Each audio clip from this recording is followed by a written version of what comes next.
everyone, it's Katya and Jamie from Optimal IELTS. Today we're going to talk about something that every one of you has at home, and that is books. I love them. If only you could smell it. So, today we're going to learn useful words and phrases to ponder on reading and books.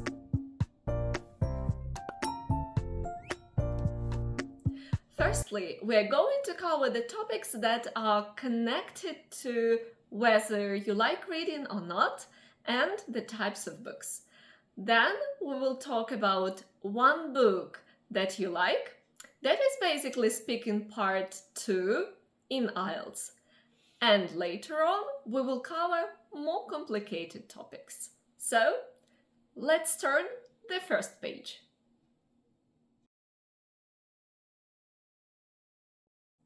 Do you like reading books? Yes, I do. I read a lot. Well, that's the most common answer.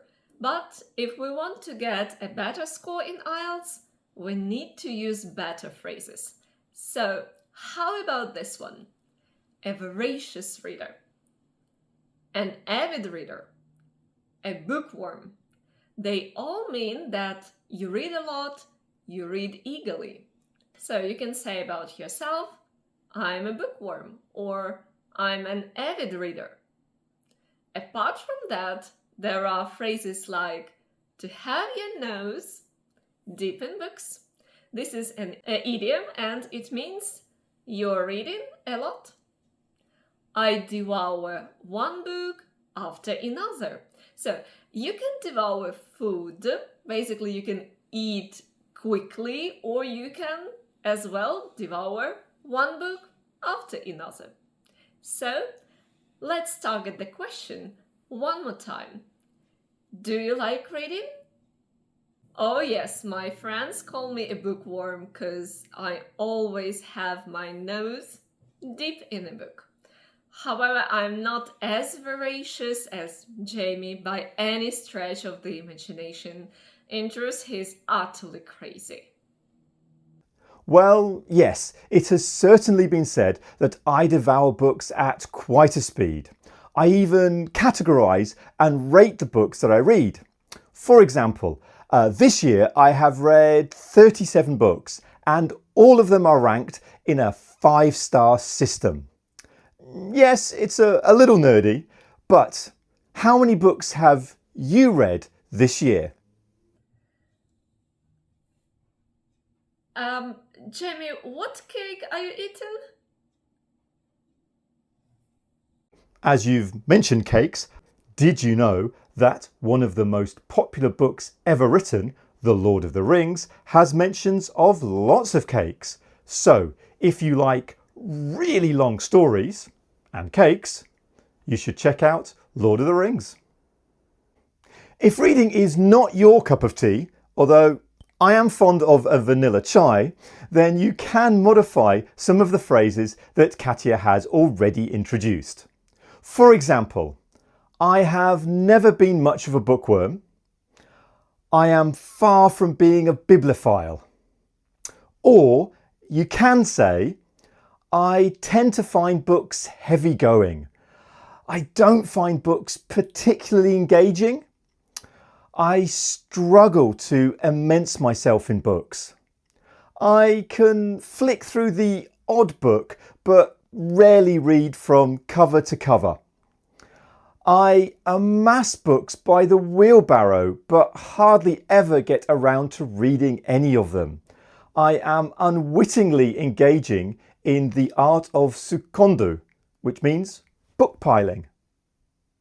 Do you like reading?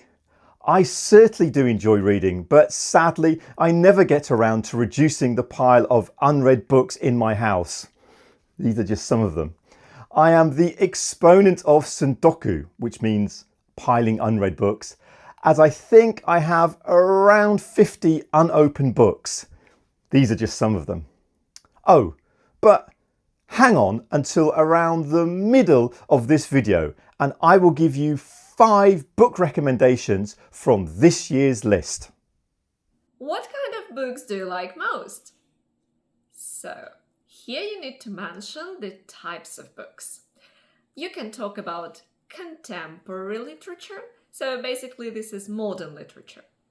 You can also mention fiction or non-fiction, self-help books, poetry collections, biographies or memoir, novels, or maybe bestsellers.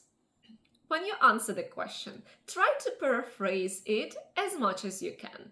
So, there was the word like. How can we substitute the word like? We can say to read from cover to cover. So basically, we read from cover to cover. We read the whole book.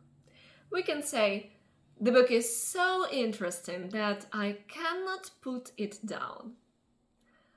I get engrossed in a book, or I get engrossed by a book. Or a book is a real page turner. It is riveting, or it is spellbinding. Good. So, if you read something that is educational, or this is something that is difficult to perceive, you can say, I pore over it, or I have my head buried in a book. So, what kind of books do I like? In truth, I gravitate more towards self-help books. I find them thought-provoking and they provide practical piece of advice and help me reflect on my own life. I quite enjoy reading memoirs as they are riveting. They tell such a spellbinding story of somebody's life that you actually cannot put the book down.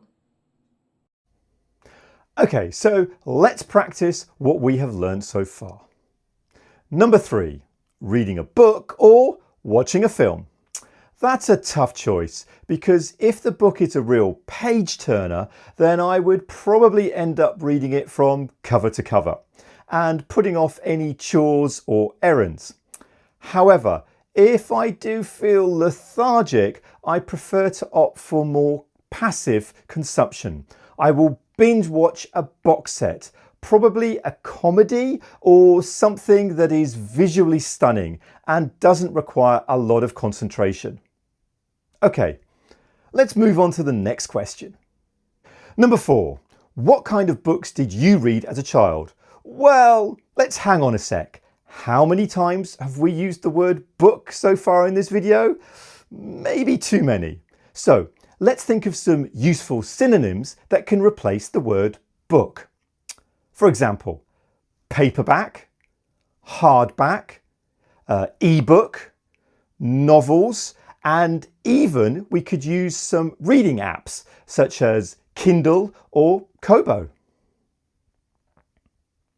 Number 1, fairy tales, bedtime stories, to read somebody to sleep.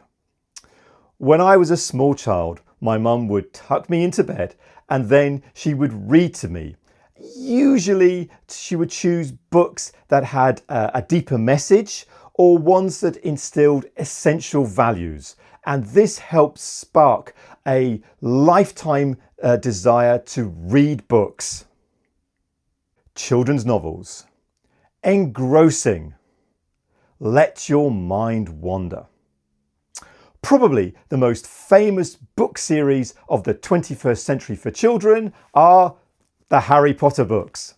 But I'm a little too long in the tooth for those types of books. My favourite book when I was a kid was by the English writer Roald Dahl, particularly the children's novel Fantastic Mr. Fox. I must have read this book at least 50 times. It was so engrossing and I would create images of the characters and locations in my head. Is it important to read? Before we answer this question, let's have a look at some phrases that we can utilize here. So the first one, a lifelong habit.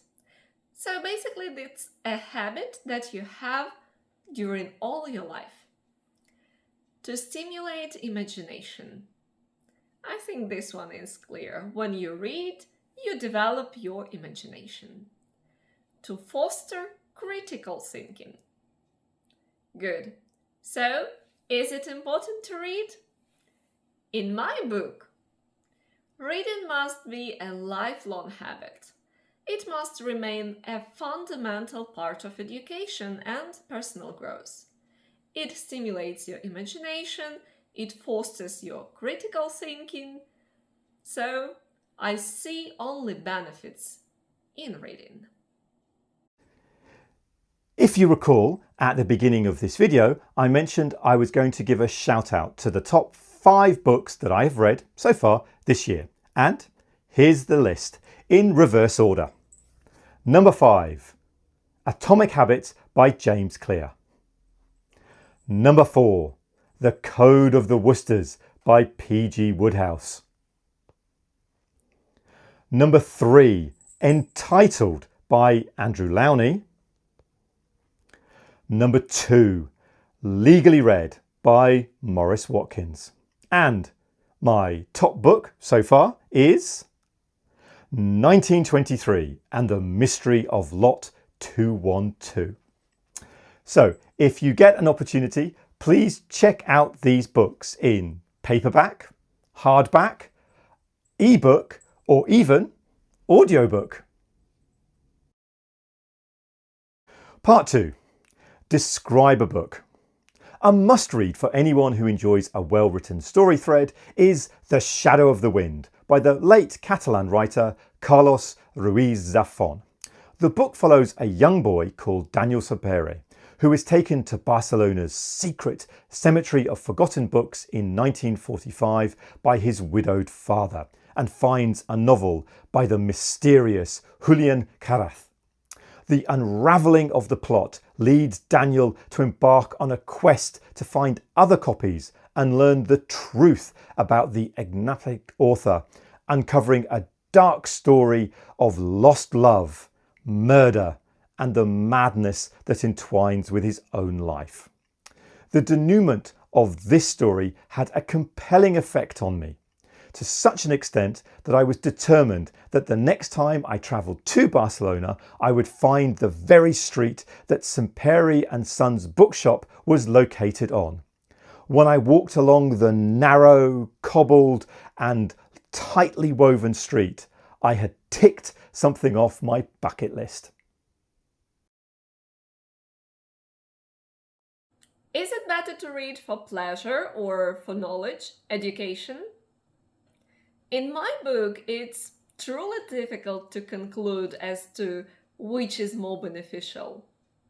Reading for knowledge undoubtedly broadens persons' horizons and helps equip them with skills that can be applied across a broad spectrum, academically and professionally. However, reading for pleasure also plays quite a significant role in the fact that it nurtures creativity, it develops empathy, and it just can provide an escape from, everyday stress. So ideally, there should be a golden medium between the two. Number 2, are ebooks going to replace conventional books one day? I think it's highly unlikely that ebooks will, in the future, render any type of printed format redundant. After all, the history of printed books stretches back for centuries. Even with the popularity of digitised reading, and I own around 100 ebooks, paper books are still being printed and sold. Perhaps the only way ebooks may overtake printed books is if the cost of purchase was significantly reduced. Yet, often when perusing for a new book, the price of a paper book is lower than an ebook. Should government spend more money on public libraries? Yes, without a shadow of a doubt. I strongly believe that governments ought to invest in public libraries as they provide equal opportunities for people from all social economic backgrounds, particularly the destitute, to access knowledge. Moreover, they foster a sense of community by offering workshops and reading clubs. Although some argue that funding must be directed towards modern technology, I think libraries have successfully adapted by integrating ebooks and online databases, so they remain highly relevant in the digital age. Number 4. Why are there still some people around the world who can't read? Well, there is no simple or one-fits-all answer to this question because there are a multitude of reasons. These include socio-economic disadvantages, learning disorders such as dyslexia, a lack of access to reading materials, and inadequate teaching methods. Additionally, digital distractions such as social media diminish attention spans, while a lack of political will and resources hinders efforts to combat illiteracy globally. A further factor is the diminishing number of public libraries that exist, thus making it harder to access reading materials for those with lower economic backgrounds. Thank you for watching our video on all things to do with books. We hope you enjoyed it. Please feel free to hit the like button and subscribe to our channel for more free and useful English language learning content. Also, it would be great for you to tell us what you feel about our videos and the channel.